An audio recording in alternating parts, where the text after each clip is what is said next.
Mr. Peter and Mr. Murray, both here we say that only the 6 big groups control all the media in America at least. So am I right in saying that the interests of the media, rich people, and the bourgeoisie, so to say, and all these people, their interests have, somewhere coincided? I think that's undoubtedly true. And this concentration of media ownership is new. This was not the case. It's got worse and worse over time and continues to get worse and worse.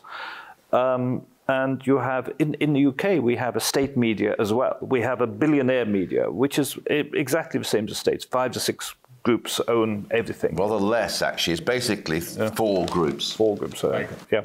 And then we have a state media, which is, and the BBC had this reputation for impartiality and being this august, important body.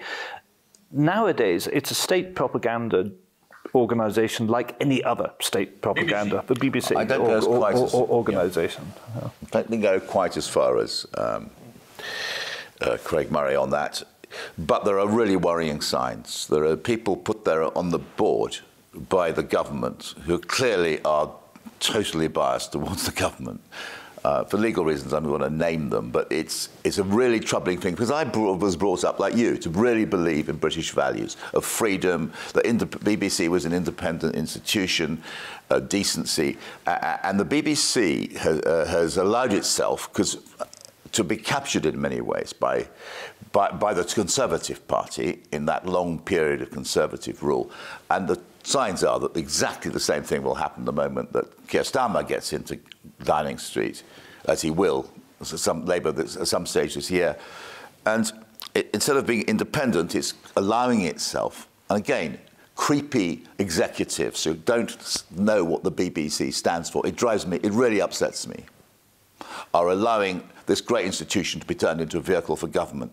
I don't go quite as far as you on the matter of the big estates. Yeah, so I think the story is somehow, with the varying, it's the same story, even over here and there. But how you see because quite recently there were all the farmers on the roads in whole of Europe. In India last year we saw about 14 months long farmers movement, and one is coming over here, by the way, because of the conditions. Do you see a worldwide movement or protest? Maybe they are not under the one umbrella, but in their own ways. Now people are hard pressed, and they might come out to protest and ask for their rights. I think what we have across the globe is a crisis in the system of liberal democracy. We have the emergence in America already. Think of Germany, AfD, Le Pen in France. What has happened to the Conservative Party in Britain? And Jean-Luc Mélenchon is gone? Sorry? Jean-Luc Mélenchon, the ex-presidential candidate, he was from the left, because Le Pen is from the right. Yep. Meloni in Italy, Modi in India is a classic case in point. And you've got the emergence of these very menacing... This is kind of fascism creeping into this democracy. I always feel you should be careful about using the term fascism, because it's quite historically specific to the 1930s and the rise of the Nazi Party and, of course, Mussolini. And I don't really like using that term, but what you're getting is a brutal authoritarianism. Or majoritarianism, what do they call it? And the collapse of independent institutions, of parliament, the law courts, as you were talking about. All of these independent institutions, part of civil society, which were there to protect the citizen against the state, they're being collapsed into the state. And you can see that happening, as well as in Britain and across Europe, and it's very frightening for Muslims, the emergence of a publicly licensed great replacement theory, this far-right conspiracy theory that the West is being captured by these Muslims who are coming over. It's a very ugly theory, it's a conspiracy theory, and it's promoted now in the mainstream British media, as well, of course, notoriously in France and entertained by Macron and others, and in Germany as well. And it's one of the frightening themes of our age. One other thing that really, frightened me. The other day, I interviewed an ex-advisor to Mr. Trump. He was live on TV with me. And he told me that first time he saw in the United States of America the white people burning their own flags and raising slogans in favor of Hezbollah. I didn't believe my ears, and again I asked the question: is this kind of feeling taking place or emerging, in the first world, so to say?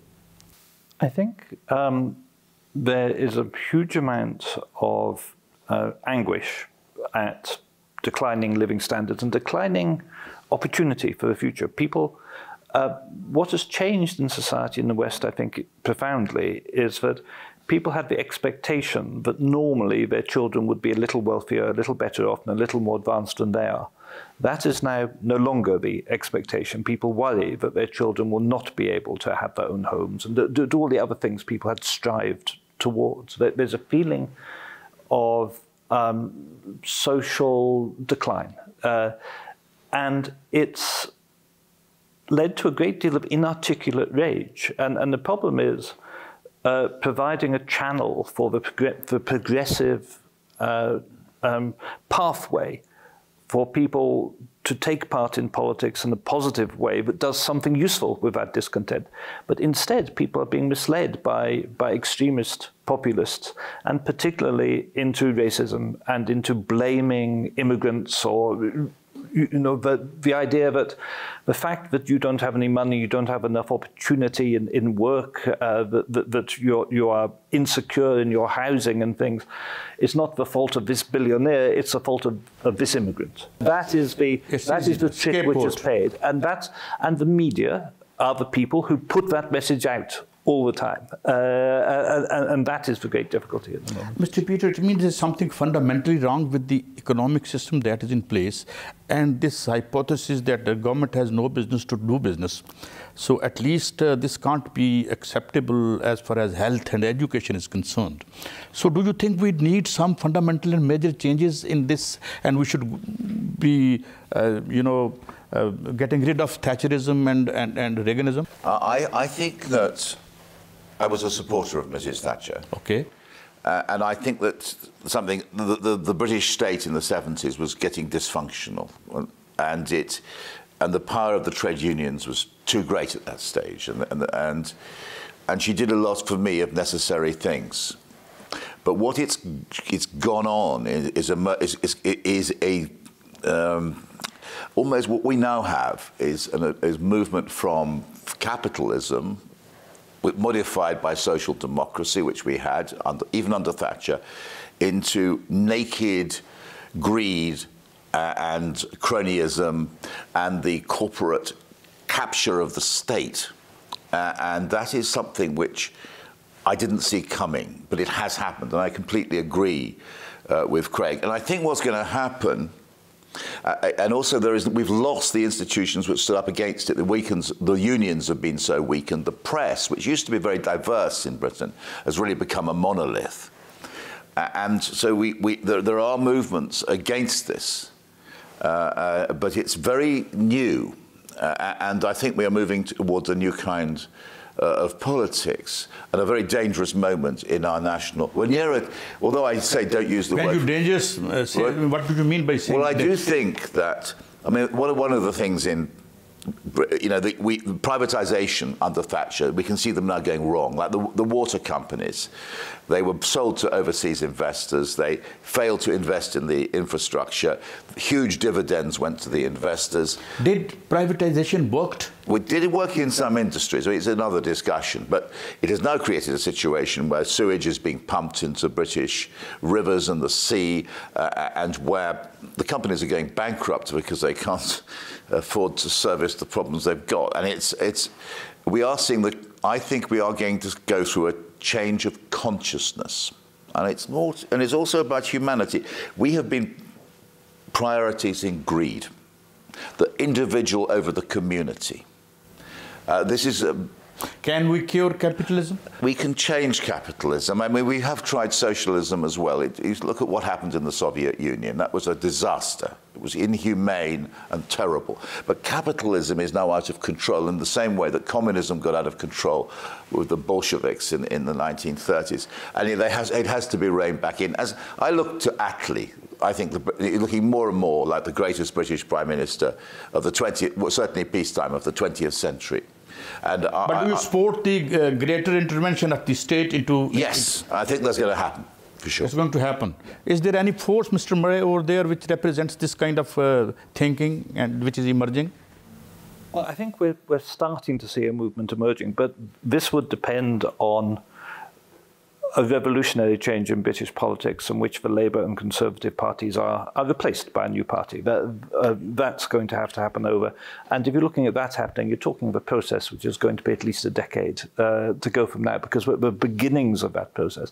But I think it will have to become, because I think the current situation is unsustainable. Mm-hmm. Unsustainable. The way the wealth gap is progressing cannot continue. And remember, it is not the case that there is no regulation, that the financial system is a kind of natural, free thing. This concentration of wealth is the direct result of the laws we have which regulate economic activity and of the way that the currency operates and the Bank of England operates, and it's leading to concentrations of capital which are ludicrous and which are going to end up in a system which simply ceases to function eventually, because otherwise all of society will become helots working for a few very wealthy people, and the position of the middle classes in particular will decline and decline and decline. And I don't think we will see the people willing to stand for that. So I think new political forces will arise and new political directions will arise. But I'm sorry to say, I don't think it will be a very fast process.